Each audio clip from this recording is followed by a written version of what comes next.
નમસ્કાર, જય હિન્દ, જય જોહાર, જય આદિવાસી. અરવલ્લીની ગિરિમાળામાં આવેલું ખેડબ્રહ્મા અને ખેડબ્રહ્માની નાની મોટી ટેકરીઓમાં આવેલું ડોડીવાડા ગામ અને ડોડીવાડા ગામની અંદર એક આદિવાસી પરિવારમાં હું જન્મેલો કુમાર રાહુલના આપ સૌને હાર્દિક એવં જોહાર વંદન. એક કહાની લખેલી છે મેં, જે આદિવાસી સમાજની હકીકત વિશે. કહાનીને હું શબ્દો આપી અને વિડીયો દ્વારા તમારા સુધી પહોંચાડવાની કોશિશ કરીશ. આ કહાની છે એક આદિવાસી મહિલા ઝીલકીબાઈની. આ કહાનીને સાંભળ્યા પછી અગર સમાજ પર તમે નજર કરશો તો તમને હકીકત લાગશે. આ કહાનીને સાંભળ્યા પછી તમે સમાજને, પરિસ્થિતિઓને જોશો તો તમને લગભગ હકીકત લાગશે. આ કહાની આજથી લગભગ 45 વર્ષ પહેલાની છે. સાબરકાંઠા જિલ્લાના પોશીના તાલુકાથી અંતરિયાળ વિસ્તારમાં, પોશીનાથી લગભગ 12 કિલોમીટર દૂર એક ગામ આવેલું છે. આ ગામમાં લગભગ બધા જ પરિવારો આદિવાસી પરિવાર છે. ગામમાં નાના મોટા ડુંગરાઓની વચ્ચે આવતું હોવાથી કુદરતી સૌંદર્યથી એકદમ ભરપૂર. પણ આ ગામમાં ન તો સ્કૂલની સુવિધા, ન હોસ્પિટલની સુવિધા, ન રસ્તાઓ અને ના પંચાયત જેવી સુવિધા. આદિવાસી પરિવારોની વચ્ચે એક પરિવાર ધના કાકા અને ભુજકીબાઈનો હતો.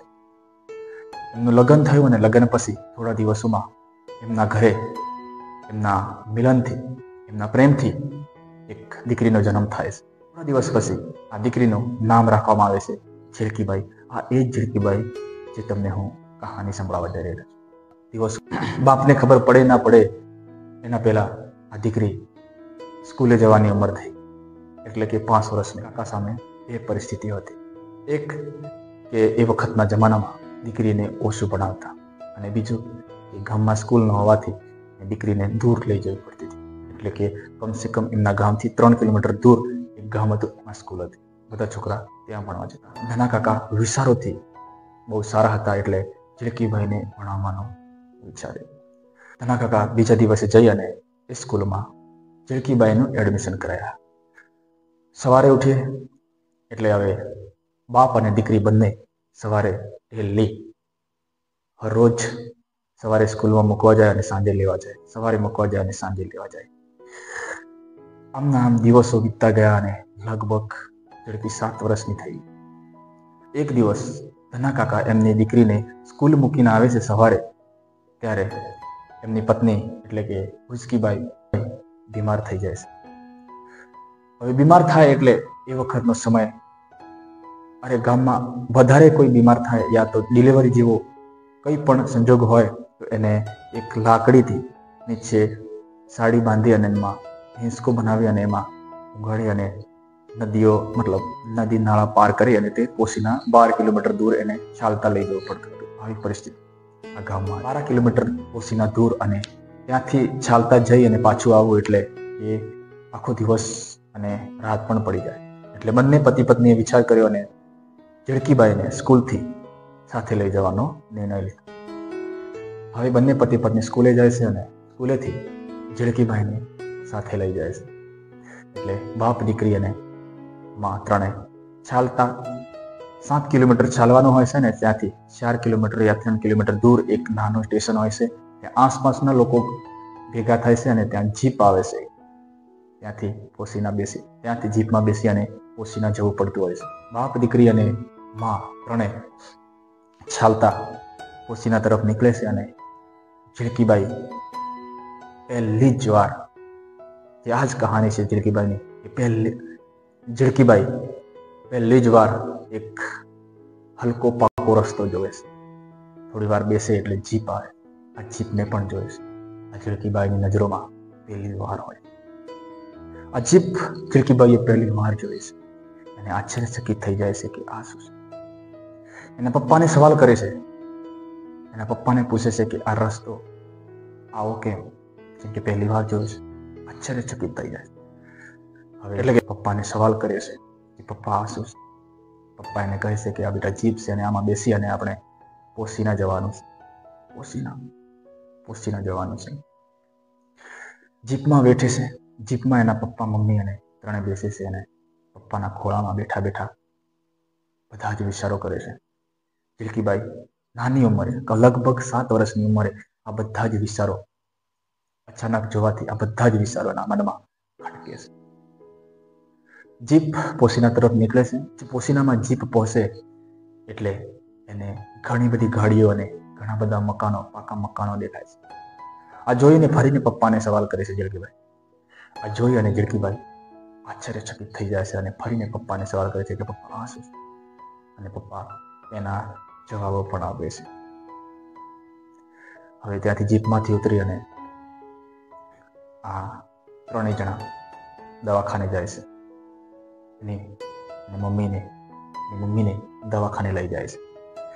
દવાખાનામાં જાય એટલે પહેલી જ વાર ઝીણકીના આંખોથી ઇન્જેક્શન, દવાઓ, ડૉક્ટર આ બધું જ એને નવું જ દેખાય છે. આ બધું એને આખી દુનિયા એને અલગ લાગે છે. ઝીણકીભાઈને એવું લાગે છે કે આખી નવી દુનિયા છે, કે બીજી દુનિયામાં આવી ગયા. કેમ કે આ ઝીણકીએ 7 વર્ષની ઉંમરમાં પહેલી વાર જોઈ છે.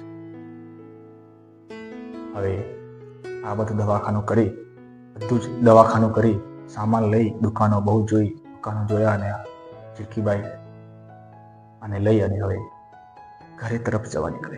મનમાં કંઈક ને કંઈક વિચારતી હોય છે કે હું કઈ દુનિયામાં આવી અને કઈ દુનિયામાં હવે મારી દુનિયા વાસી જાય. આ બધા જ સવાલો, એક નાની ઉંમરમાં આ બધા જ સવાલો એને બહુ પરેશાન કરી રહેલા છે. એકદમ વિચારોથી ખોવાયેલી રહે છે. એના મનમાં હજારો સવાલ ઊભા થાય છે કે આ બધું એ જ ગામમાં કેમ, મારા ગામમાં કેમ, અમને આટલા દૂરથી કેવી રીતે હોસ્પિટલ, દવાખાનો યા કોઈ પણ જવા માટે. હવે આ બધું જ વિચારતી એક દિવસ ઝીણકીબાઈને વિચાર આવે છે કે હું પણ ડૉક્ટર બનીશ. એક નાની ઉંમરમાં ઝીણકીબાઈએ ડૉક્ટર બનવાનું સપનું જોયું. જે નાની પણ સપનું બહુ મોટું. અને આ સપના પાછળ એક જ કારણ છે કે મારા સમાજને પણ યા મારા ગામને પણ હું અહીંયા સેવા કરીશ. સપના સાથે ભણવાનું શરૂ રાખે છે. પપ્પા એને બહુ મદદ કરી રહેલા છે. પપ્પા એને બહુ મજદૂરી કરી અને પૈસા આપે એટલે એક લગનથી આ ભણે છે. પણ ઝીણકીને એનું કિસ્મત યા એનું બદનસીબ એને ખબર નહીં. અને એક દિવસ એના પપ્પા હાર્ટ એટેકથી મૃત્યુ પામે. ઝીણકીના જીવનમાં આ બહુ મોટી ઘટના. ઝીણકી ઉપર બહુ જ મોટો એક દુઃખનો ડુંગર તૂટી પડતો હોય. પણ ધીરે ધીરે દિવસો વીતતા જાય છે. પપ્પાની જે યાદો હોય છે એને દૂર કરતી જાય છે અને ધીરે ધીરે ફરીને આ સપના ઉપર ધ્યાન આપે છે અને ભણવાનું શરૂ રાખે. દિવસો વીતતા જાય છે. ઝીણકી મોટી થતી જાય છે. ઝીણકીબાઈ લગભગ 17-18 વર્ષની થઈ જાય છે. એક તરફ સ્કૂલે જાય જ, સ્કૂલમાં ભણવાનું શરૂ છે. પણ એની માં એકલી હોવાથી આસપાસના લોકો અને પરિવારના લોકો મમ્મીને સમજાવે છે કે ઝીણકીબાઈ મોટી થઈ ગઈ છે અને એને લગ્ન કરાવી દેવા જોઈએ. એટલે માની લાગણીઓની આગળ ઝીણકીબાઈને હારવું પડે છે અને લગ્ન માટે મજબૂરીમાં પણ હા કહેવું પડે છે. ઝીણકીબાઈના ગામથી 3 કિલોમીટર દૂર એક બીજું ગામ છે અને ત્યાંથી એક છોકરો એને પસંદ કરવા આવે છે અને સગાઈ પણ થઈ જાય છે અને લગ્નની તૈયારીઓ થઈ જાય. એક દિવસ ઝીણકીબાઈના ઘરે જાન જોડાઈને આવે છે. એટલે કે ઝીણકીબાઈનું લગ્ન હોય છે. ઝીણકીબાઈનું લગ્ન થઈ જાય છે અને વિદાયની વેળાએ એની મમ્મી એને વિદાય નથી આપી શકતી અને એને હાર્ટ એટેકથી એની મમ્મીનું પણ મૃત્યુ પામે છે. આ ઝીણકીબાઈના જિંદગીમાં આ બીજો દુઃખનો ડુંગર તૂટે. એનો પતિ પણ દારૂડિયો હોય છે. જે ડૉક્ટર બનવાનું સપનું હતું એ ધીરે ધીરે દૂર થતું જાય છે. થોડા દિવસો પછી ઝીણકીબાઈ એક દીકરાનો જન્મ આપે છે.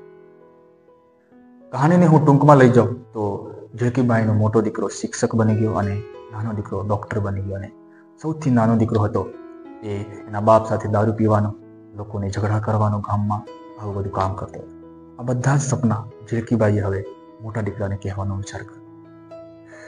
મેં 7 વર્ષની ઉંમરમાં મેં સમાજને એક આગળ લઈ જવાનો પ્રયત્ન કર્યો. સમાજને સેવા કરવાનો પ્રયત્ન કર્યો હતો. જે મારું સપનું હતું હું મારા મોટા દીકરાને કહીશ તો આ સપનું મારો મોટો દીકરો પૂરું કરશે એ ઉમ્મીદ સાથે ઝીણકીબાઈ મોટા દીકરાને કહેવાનો વિચાર કરે છે. અને આ સપનાને કહેવાનો ટાઈમ હતો. મારો દીકરો ઘરે આવશે અને ખાવા બેસશે, જમવા બેસશે ત્યારે હું આને મારા દીકરાને કહીશ તો મારો દીકરો જરૂર પૂરું કરશે.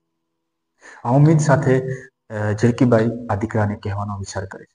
દીકરો સ્કૂલેથી ઘરે આવે છે અને જમવા બેસે છે ત્યારે માં એને દીકરાને સપનાની વાત કહે એના પહેલા દીકરો સામેથી કહે છે કે મમ્મી, હું અને તારી વહુ એટલે કે મારી પત્ની અમે પોસીના રહેવા જઈએ છીએ કાલે, કેમ કે અહીંયા ગામથી દૂર હોવાથી મને આવવા જવામાં તકલીફ પડે છે અને હું ત્યાં રૂમ લઈ અને ત્યાં જ રહીશ. થોડા દિવસો પછી ફરી અને ઝીણકીબાઈ કહે છે કે મારો નાનો દીકરો જે ડૉક્ટર દીકરો છે એ જરૂર પૂરું કરશે મારા સપનાને. આ ઉમ્મીદ સાથે એક દિવસ ફરીને કહેવાનો વિચાર કરે છે અને દીકરો ઘરે આવે છે ત્યારે ફરીને કહે છે કે ફરીને વિચાર કરે છે કે જમવા બેસશું ત્યારે આના દીકરાને મારે કહીશ એટલે મારો દીકરો જરૂર સપનું પૂરું કરશે.